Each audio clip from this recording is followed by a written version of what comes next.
Hey, it's Denise. Wanted to do a quick update as far as the weight loss. That's something I haven't talked about in a while. I've been at maintenance for a while now. I saw my doctor yesterday and I've been maintaining. I was actually the exact same weight, which is what I wanted. I was 154 on their scale. Um, at home, I'm usually like anywhere from 1 to 3 pounds lighter, but at home I weigh myself first thing in the morning. Whereas there it was, you know, later in the afternoon, and obviously I was wearing more. um, but yeah, I was 154, which is what I was last time I was there, so I am maintaining, which is what I'm supposed to be doing at this point, so that's going well. I got the date for my skin removal surgery for my stomach, and I know with videos like this, I see other people do them, and there's always like, they feel like, am I going to gross you out by showing you the loose skin? Yet at the same time, if that's what I'm talking about and I'm not showing it, it's like you're talking to us about loose skin surgery, but you're not showing us, and if you're someone who's maybe still making the decision as to whether or not to have weight loss surgery, I know before I had mine, I probably watched 100 videos, both about the recovery process from the the sleeve gastrectomy surgery itself. And then also I watched a lot of videos about loose skin and, how people were dealing with that, because if you lose a significant amount of weight, you're going to have loose skin. It's just kind of a fact. Some people have a lot more than others. Again, it has to do with how much you have to lose, how old you are, how elastic your skin is, which has to do, partially with genetics and partially with your age. But if you're, like I heard one person say, if you're heavy enough that you're needing weight loss surgery, then chances are you're pretty much guaranteed that you're going to have loose skin on your stomach when it's, when you get down to your goal weight. I wish we had control over where we lost the weight from. If we did, I would still have, boobs. But we don't have control over that.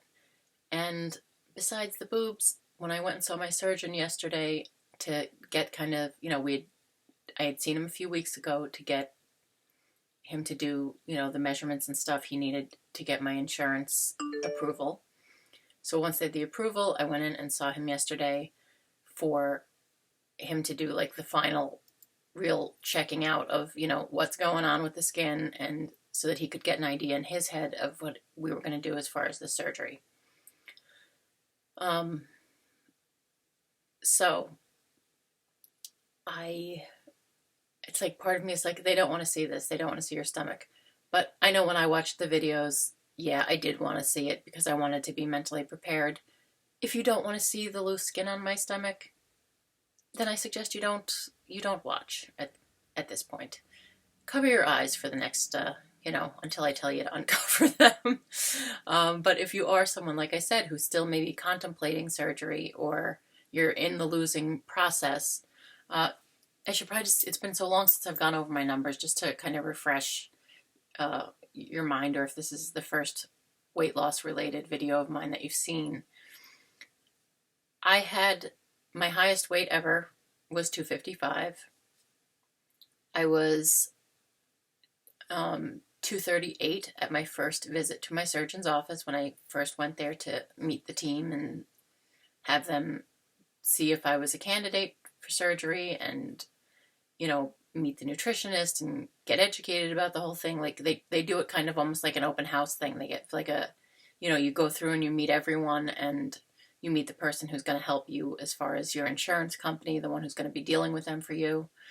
And so at that first appointment, I was 238 pounds. I had already started losing weight before I went, and I was right sort of almost at the cutoff as far as BMI that my insurance wouldn't cover it. So for about a month, while they were waiting to get authorization, I was told not to lose any weight. So I kind of hovered at the same weight for a little while we waited. But I did start cutting the carbs out right away because they want you dealing with the carbohydrate addiction well before your surgical date so that you're not having carb cravings while you're recovering from surgery. Apparently, that's what causes a lot of people to make themselves sick. They're still dealing with carb cravings and they try to feed their poor, tiny, newly operated on stomach stuff that it just can't eat anymore.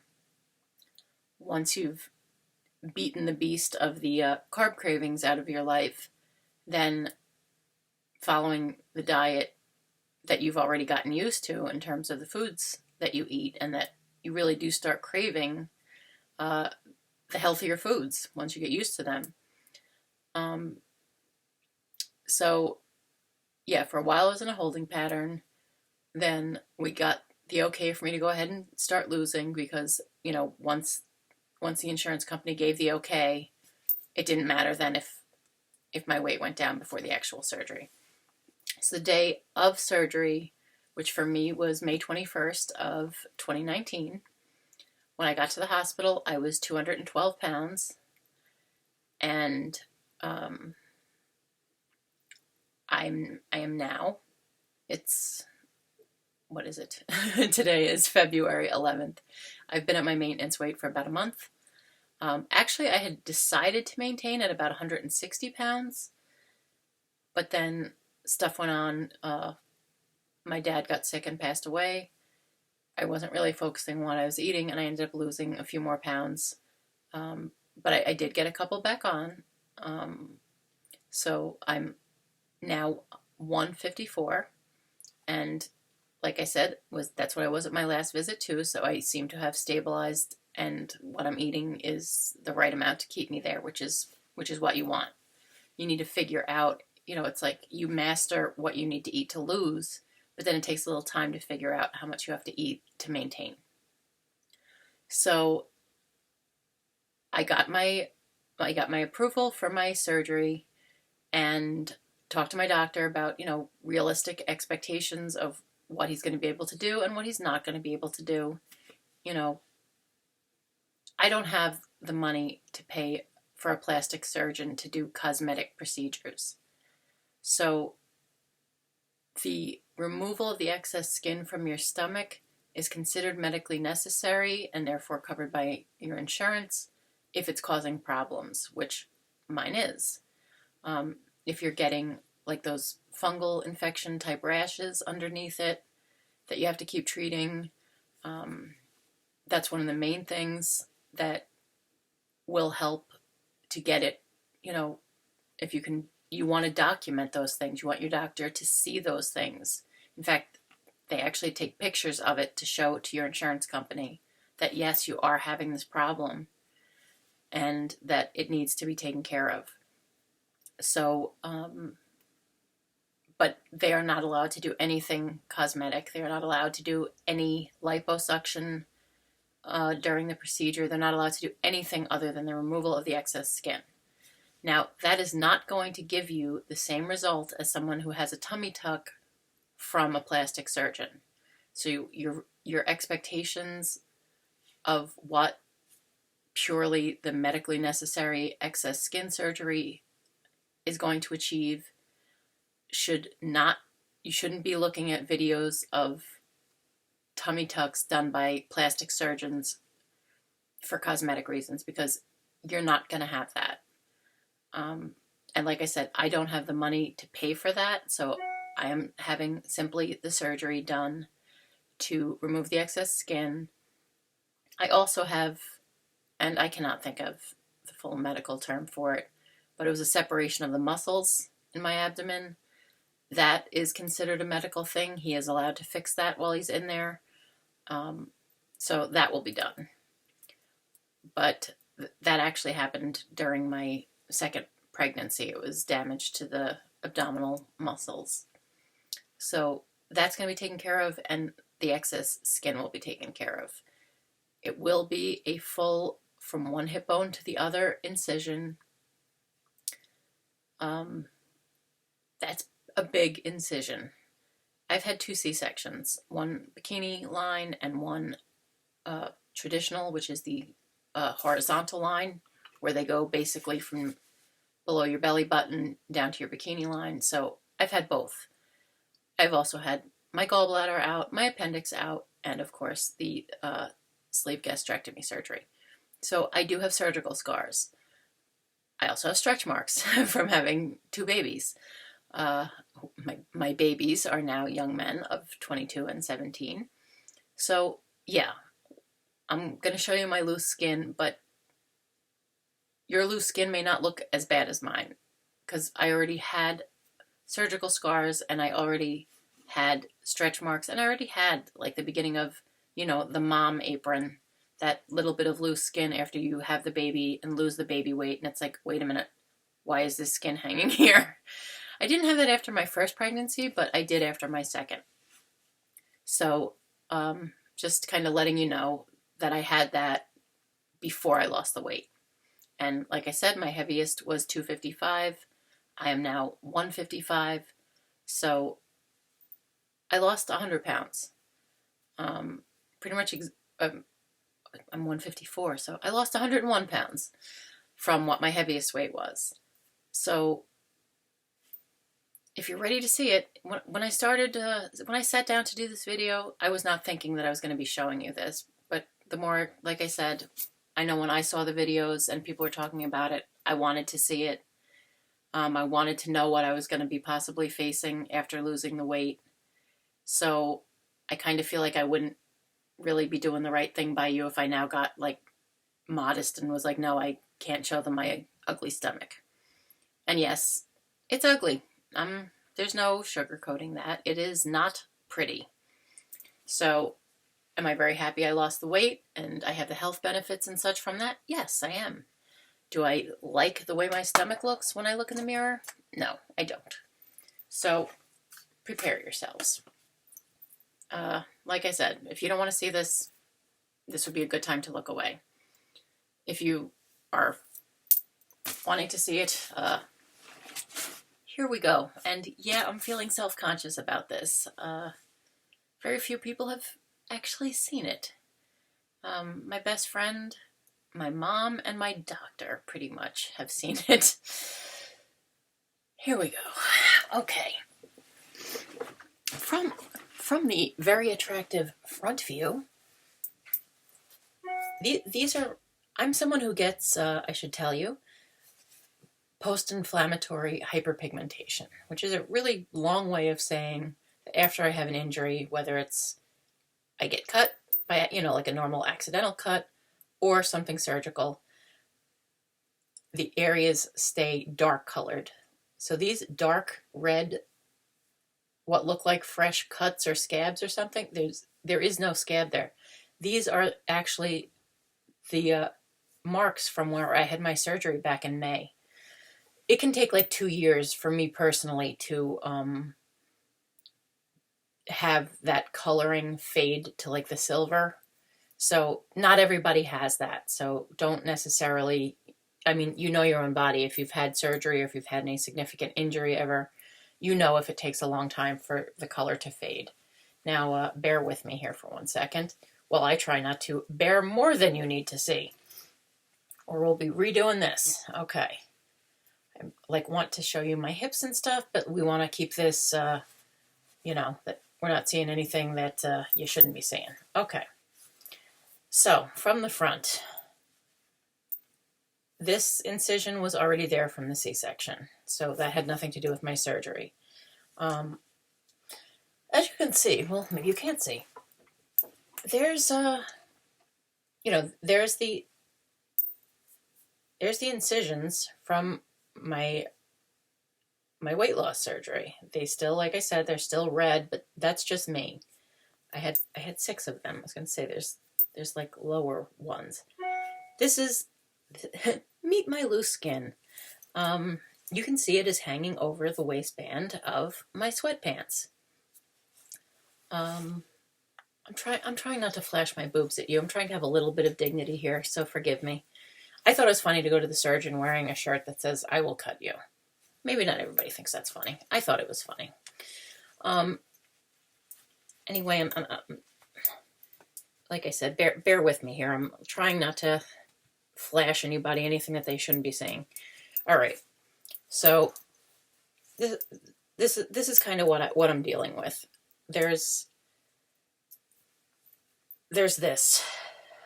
There is all of this, and like I said, this is a prior from a C-section scar that you can see,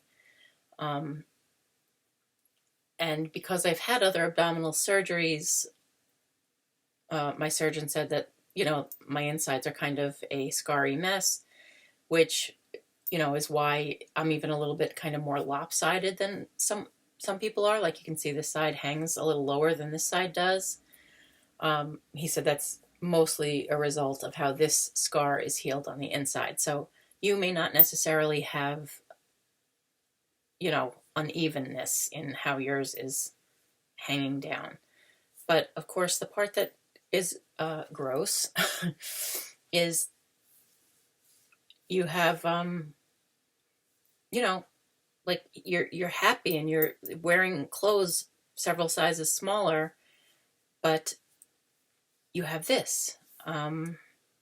It's stretchy because it's empty, and it's just really, when we picture ourselves after working so hard to lose the weight, this is not what we want to look at. My hip bones are literally, and this is one of the things that he told me is actually a problem that is going to make my surgery not so easy. My hip bones are right here, and there is no soft tissue left. There is zero fat. There is skin covering. I mean, you can see it is skin.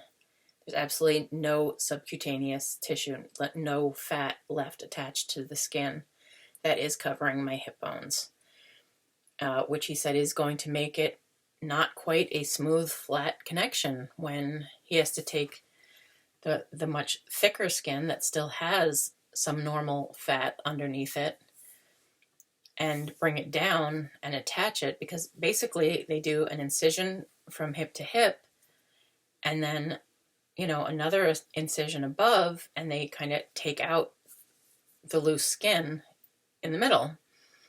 He also told me that he is going to have to relocate my belly button, which you can barely see. My port, that's another one of the surgical incisions, which again, I know they look very red, but I assure you that there's no scab there. That is totally healed. It's just, like I said, I get that hyperpigmentation. I get that, that the color stays. So anything, those, the dark red lines going across are from my weight loss surgery. Okay. From the side, which is kind of, it's, I'm going to show it to you. It's, hopefully the lighting is good enough that you can see. I mean, you can see, if I take a breath, you can see my ribs, rib cage right here. Right here, total outline of my rib cage. So I am definitely down to that. I would not want to be any thinner than this. Those are my ribs. But look at this. My hip bone is here, under this.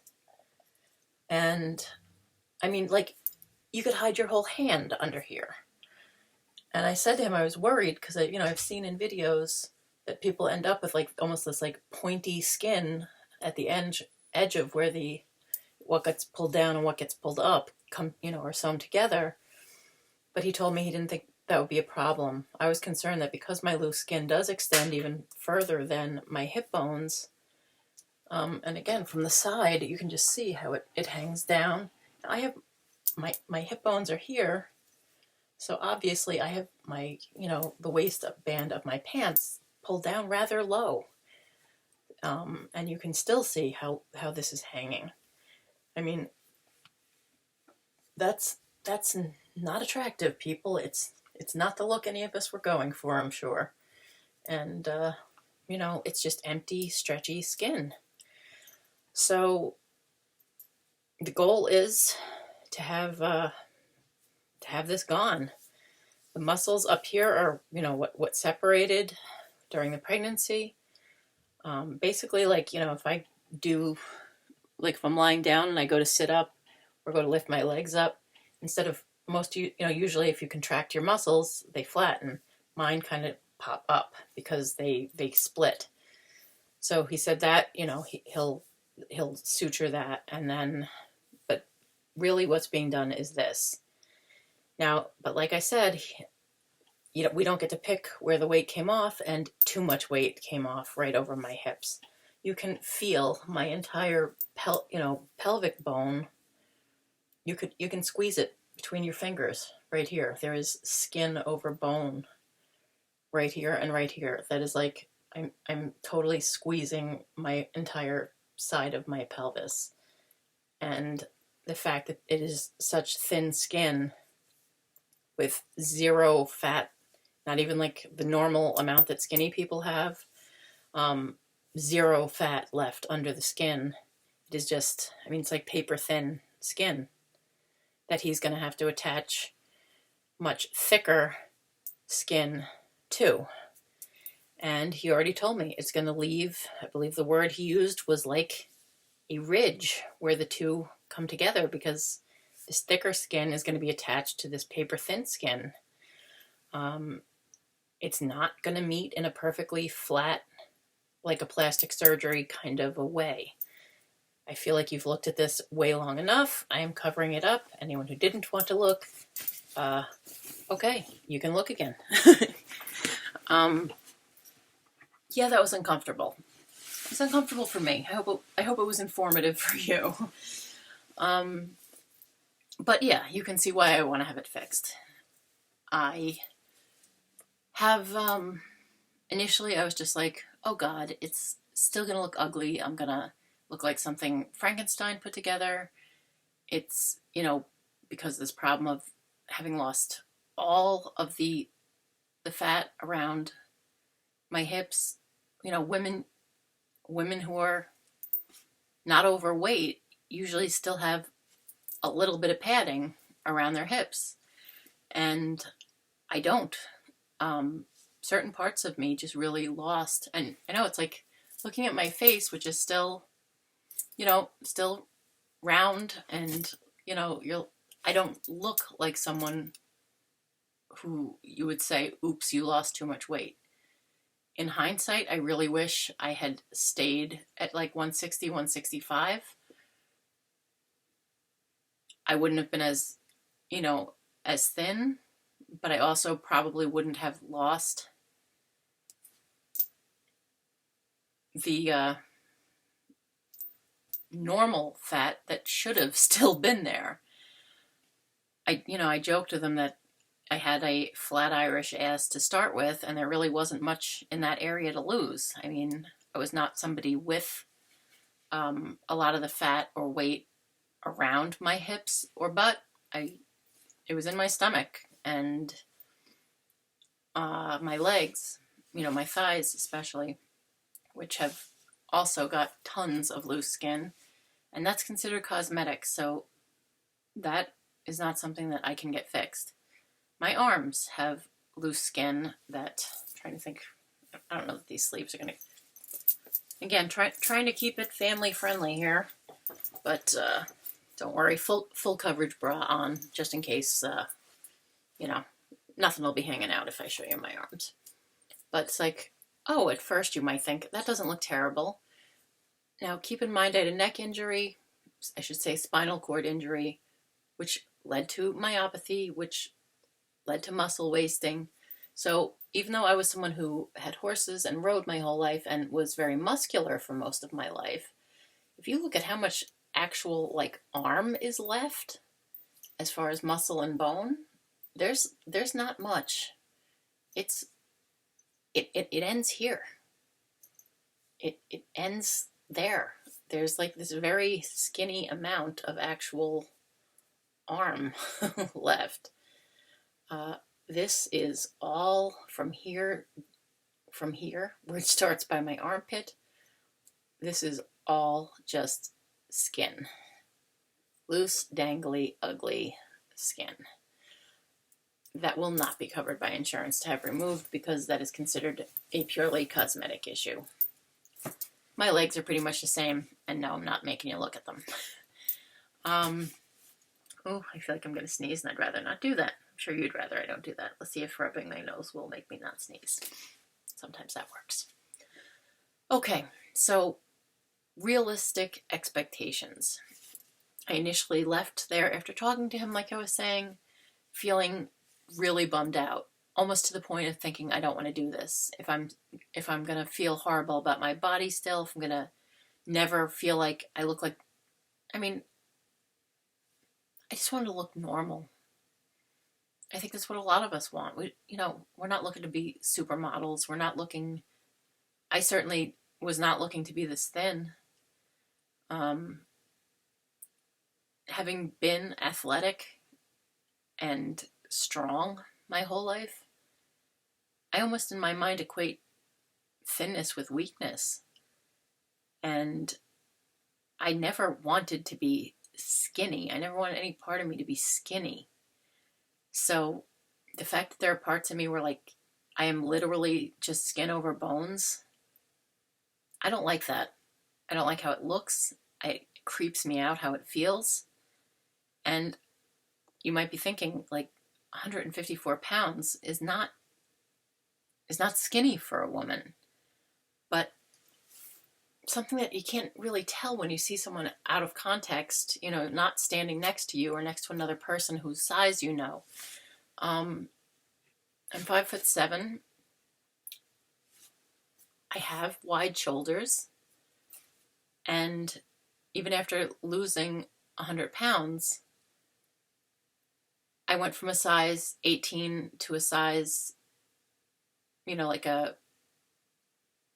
basically maybe a 14, depending on the cut of the shirt.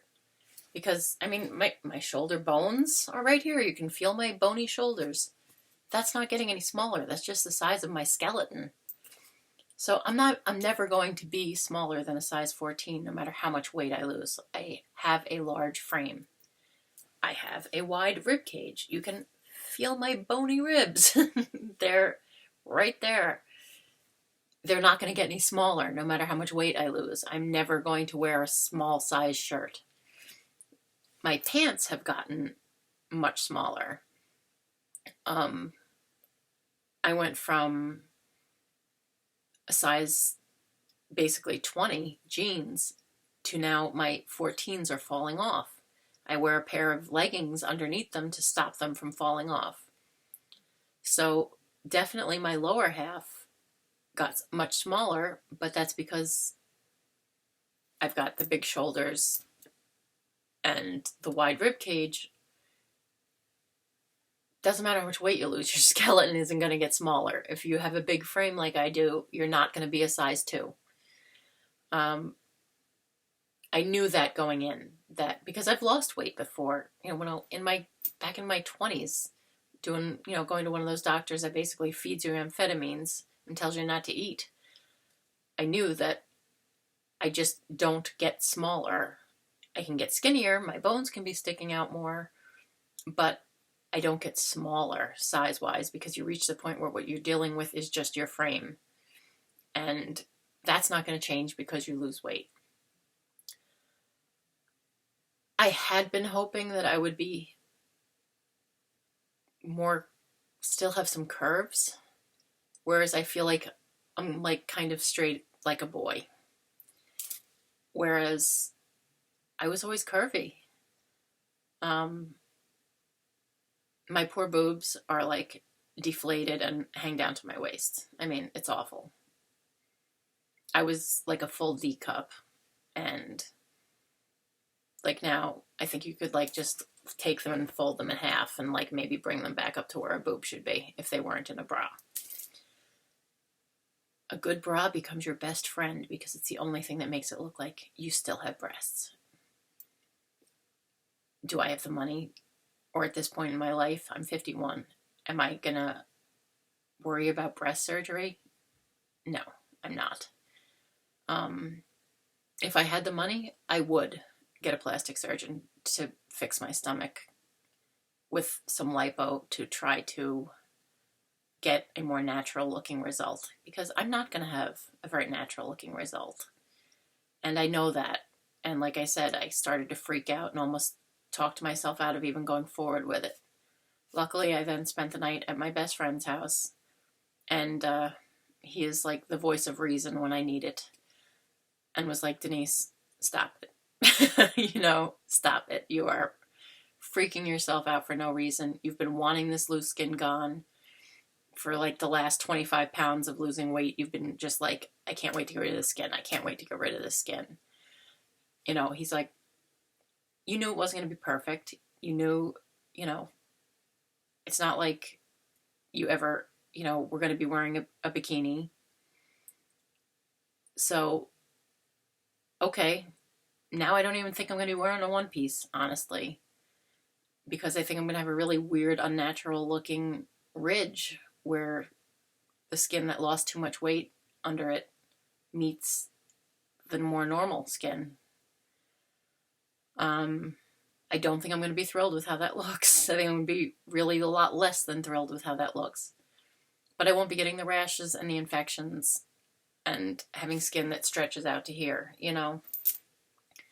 So you have to have realistic expectations, and you have to really talk to your surgeon about what it is they can and can't do, depending on, what your insurance is covering. If they're purely covering the loose skin as a medically necessary procedure, don't think there's going to be any lipo or any contouring or any tightening of the muscles that would bring your waist in smaller.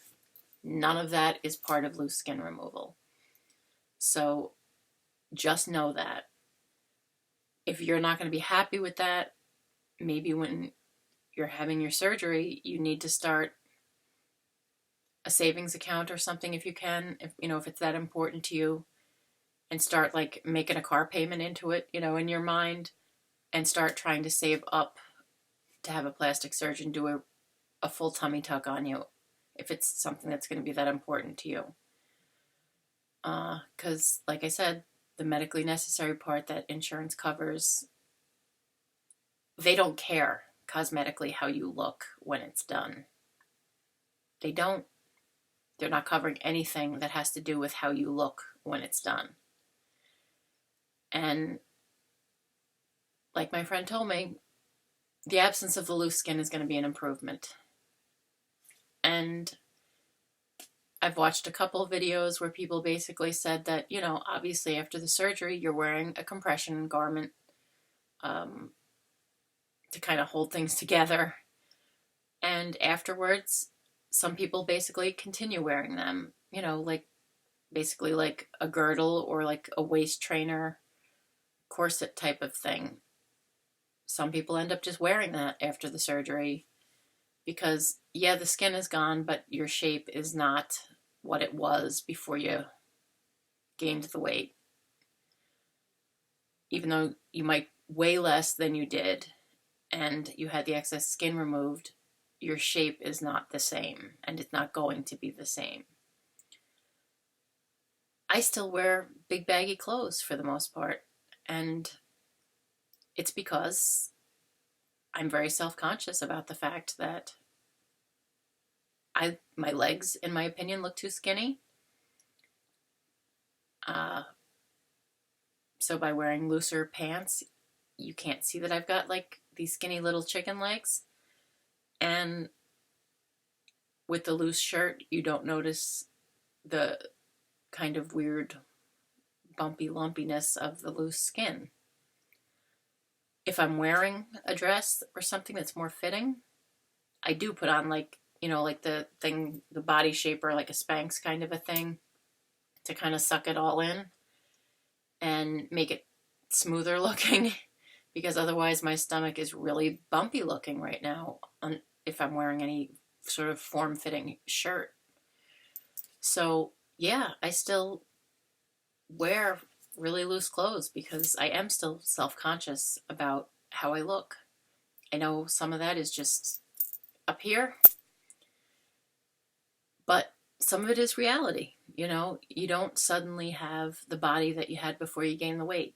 If you're thinking that that's what's going to happen, you're going to be upset and disappointed. So you need to have your expectations in line with, how much weight did you gain? How much weight are you losing? The more you're losing, the more loose skin there's going to be, the more stretching is going to have happened. Just keep that in mind. The only other thing I'm going to mention quickly, because I ended up talking about this longer than I thought I would. I thought I would just kind of give you the rundown, let you know I was having it done, letting you know that I was a little bit, concerned about what the outcome of it is going to be. But I've decided to just let that go. I know it's not going to be perfect, but the way I'm thinking about it is it'll be better, and I won't be having the skin irritation, infection problems at least anymore. If nothing else, that will be gone. And like I said, if other people deal with the after effect of it not being smooth and flat, if the way to deal with that is by wearing some sort of compression garment, hey, on the days that I care, and wearing stuff that's showing my figure more, I'll wear something like that. So that's really all I can tell you. That's where I'm at. I do know that it's going to be a one-night stay in the hospital and that I'll be discharged the next morning. Now I heard other people say that they were told that you can't lie down flat, you can't stand up straight. I asked my doctor about all of that. He said that no, that's certainly not the case. He does not tell people they have to sleep sitting in a recliner. He does not tell people they can't sleep in their bed. I've seen in videos people saying that comparing the pain to like a C-section or other abdominal surgeries that they've had. A few people that I watched said, oh my God, the pain is horrible. It's so much worse. He told me that his patients generally go home on Tylenol and that he does not hear from them that the pain was unbearable. I mean, yeah, you had major surgery. Are you going to be in pain? Yes, it's to be expected. But he said most of them do not need narcotic pain medicine. That first night in the hospital, yeah, you'll probably be getting that. But he said most of his patients do not go home on narcotics. They go home on Tylenol. So, that kind of eased my mind, because from the videos I had seen, and as someone who had 2 C-sections, I know how much that hurts, and it was painful but bearable. And he kind of is saying this is going to be the same, and, the important thing is no lifting, no lifting, no lifting, for like 2 months. You have to take the no lifting very seriously. Okay, only other thing I was going to mention, part of what I'm doing to help me maintain my weight is I am still keeping protein shakes as part of my diet. I'm not a big meat eater. I never have been. So to make sure I'm getting enough protein in, I do still drink protein shakes. I eat a lot of dairy.